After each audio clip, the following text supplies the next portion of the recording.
Fonds de promotion de l'industrie.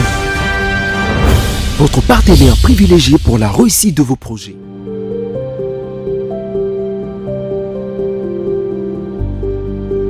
En 100 jours, le Fonds de promotion de l'industrie a déclenché une autre dynamique avec la rigueur, la discipline, l'innovation, la proximité et l'ouverture internationale. Les directeurs généraux Hervé-Claude Ntumba Batukonke et le DGA Blaise Mastaki Birindoa apportent un nouveau souffle à l'industrie congolaise.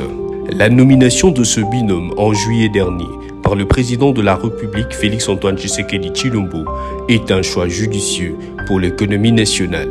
Lors de son discours de remise et reprise le 11 août 2025, le nouveau directeur général Hervé-Claude Ntumba Batukonke a mis l'accent sur la gouvernance, la performance, la transparence, la redevabilité et l'obligation des résultats.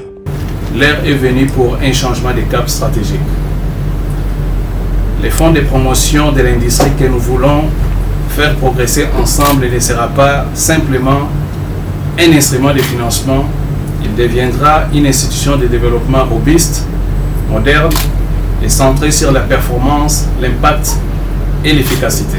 Il évalue, mesure, reforme, transforme et s'appuie sur l'existant. Nous avons constaté d'énormes changements dans la manière de conduire le pouvoir des directions, mais aussi dans la manière d'exercer le pouvoir de prise de mesures disciplinaires.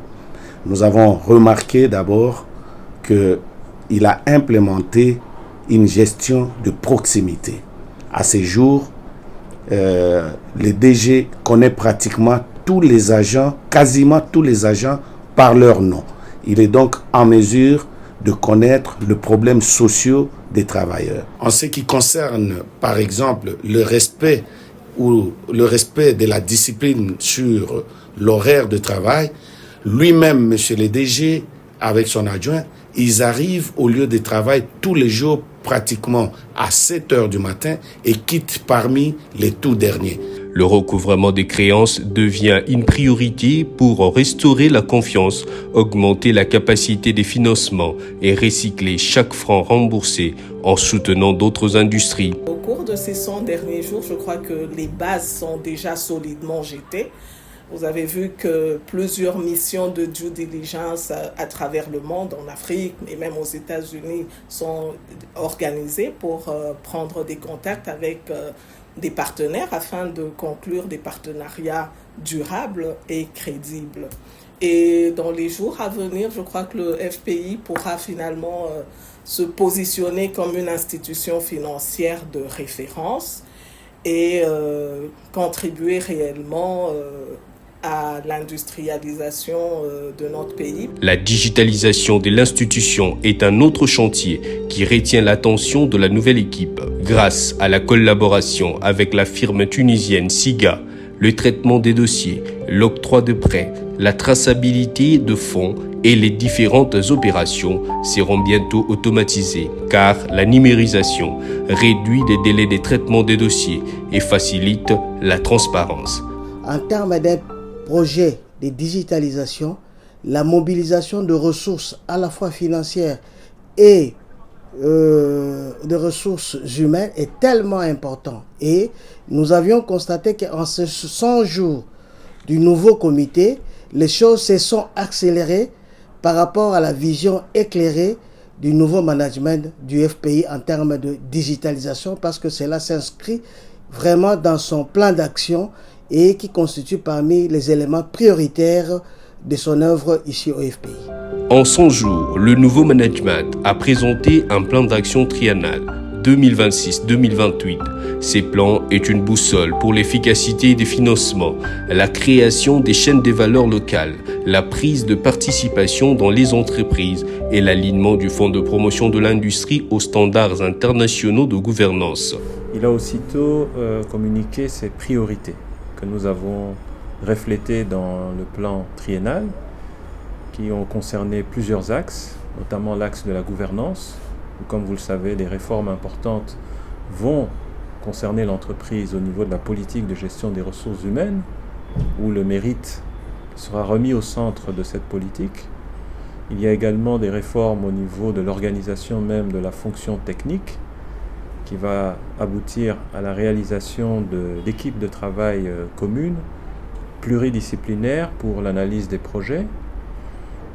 Et le plan triennal a également intégré l'une des grandes priorités de la direction générale, à savoir l'accroissement des prises de participation dans les projets que nous finançons et une politique beaucoup plus active de mobilisation des ressources, bien sûr internes, avec la taxe de promotion de l'industrie, et des ressources externes, en nouant des partenariats stratégiques avec des partenaires financiers et techniques.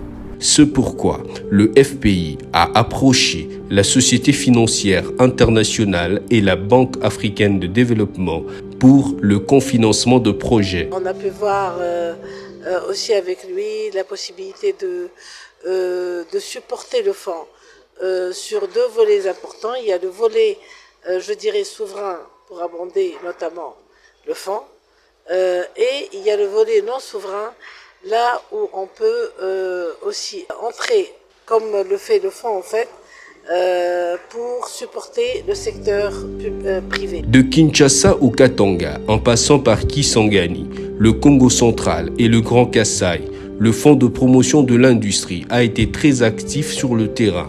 Plusieurs projets ayant bénéficié de crédits et ceux sollicitant des prêts ont été évalués.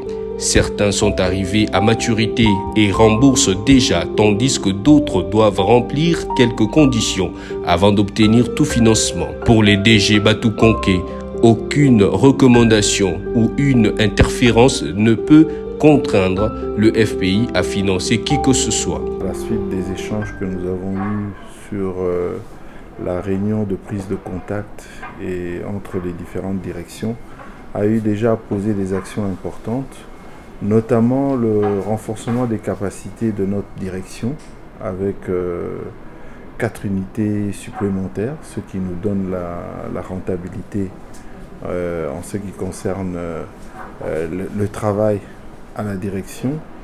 Et il y a eu aussi les visites de projets sur terrain pour un peu avoir une idée des actions du FPI. La validation de quelques projets. La direction générale nous a donné des orientations quant à la prochaine vision qu'on aura sur l'organisation de notre direction, en ce qu'ils mettront un accent particulier sur le suivi des projets avec la notion de chef de projet, donc l'accompagnement d'un projet de son financement jusqu'à son exécution, ce qui sera une nouveauté importante pour le fonctionnement de notre direction. La nouvelle direction générale tient aussi à l'équilibre industriel entre les provinces. Cela explique la présence des gouverneurs de l'Équateur et de la Chuapa au siège du FPI. Les deux autorités plaident pour le financement de projets structurants dans leur juridiction. Le FPI est prêt à soutenir les entrepreneurs dans la transformation agro-pastorale, la création des chaînes de valeur et dans la promotion du savoir national. Le FPI soutient la vision du chef de l'État concernant la revanche du sol sur le sous-sol et la création des millionnaires congolais. La lutte contre la pauvreté passe par une telle approche. Il faut savoir que le FPI, le cœur de son métier, c'est financer les projets, industrialiser le pays. Et on voit que la nouvelle direction générale a vraiment une approche proactive et une approche concrète dans l'analyse des projets. Ils ne restent pas dans leur bureau à analyser les projets sur papier. Au contraire, ils vont sur terrain. Ils vont voir et l'effet des financements, l'effet de l'accompagnement du FPI. Ils rencontrent les promoteurs, ils vont voir les usines sortir de terre et ça nous change en fait. Et ça permet aussi à nos dirigeants d'avoir de nouvelles perspectives, d'être face aux réalités et de mieux comprendre comment industrialiser notre pays. Pas d'industrie sans énergie. Avec Anseur, le FPI cible l'électrification des zones rurales pour favoriser l'industrialisation. À ce sujet, un protocole d'accord a été signé entre les deux institutions pour financer les secteurs énergétiques. Sur le plan international, le DG Batou Konké est devenu le porte-étendard d'un Congo sur la bonne trajectoire. À New York comme à Washington, il a séduit les hommes d'affaires et a plaidé en faveur de partenariats gagnant-gagnant. Pour lui, la création de zones économiques spéciales, l'agro-industrie, l'énergie, l'innovation sont des vraies opportunités d'investissement pour transformer le potentiel en progrès. Depuis sa participation au Forum économique de New York et de Washington, les investisseurs américains, canadiens, chinois, sud-africains qui l'ont suivi frappent chaque semaine à la porte du FPI. Nous avons changé pratiquement notre donne du passé, là où on se reposait pratiquement sur la TPI. Donc, on s'est dit, voilà, pourquoi ne pas aussi amener d'autres éléments externes, entre autres, avoir des partenariats avec les banques à l'extérieur.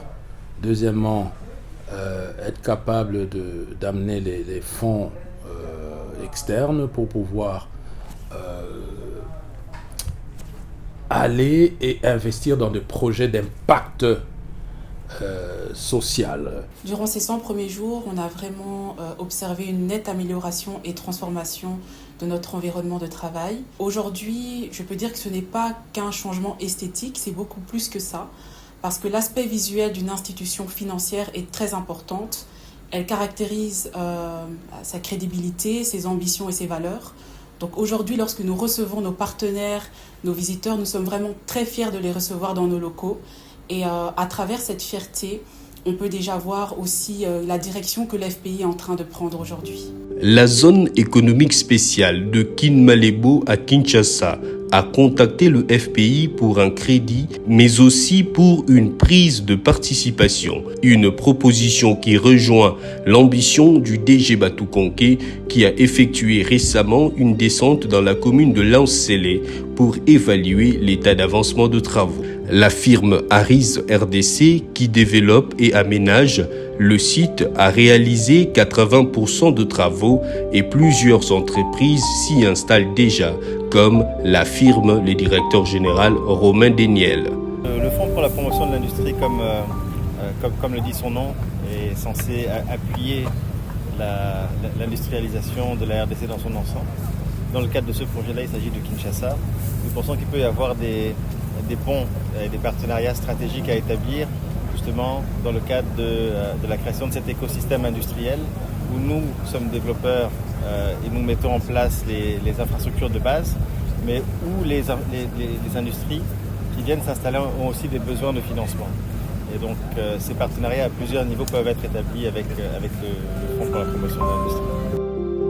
À Bruxelles, le directeur général adjoint Blaise Mastaki a exploré avec la société Turbilan les micro-centrales modulaires à basse chute adaptées au territoire de la RDC. Cela peut être un complément idéal au protocole FPI-Answer pour électrifier les zones rurales. Au forum Europe-Afrique sur les investissements, le FPI a invité les hommes d'affaires à investir en RDC, un marché de 100 millions de consommateurs où la main-d'œuvre et les ressources naturelles sont abondantes. De plus, les jeunes et les femmes bénéficient d'un taux préférentiel de 4% pour accéder au crédit du FPI et d'un délai de grâce de 12 mois avant le remboursement. Le Fonds de promotion de l'industrie est impliqué dans la relance des actifs de plusieurs compagnies telles que Congo Airways, dont il est actionnaire, la cimenterie nationale, les lignes maritimes congolaises, la Congolaise de voies maritimes et l'Office congolaise de postes et télécommunications. Le FPI soutient aussi l'innovation technologique à l'instar du Conseil congolais de la batterie, du projet 100% congolais dénommé Kimbox, de la société Kim Engineering qui a inventé une logette intelligente pour sécuriser les installations électriques. L'innovation appelle le financement qui, à son tour, crée des emplois et de la compétitivité. Selon le directeur général Hervé Claude Ntumba Batou Konké, le potentiel et les promesses doivent être traduites en progrès pour une postérité partagée.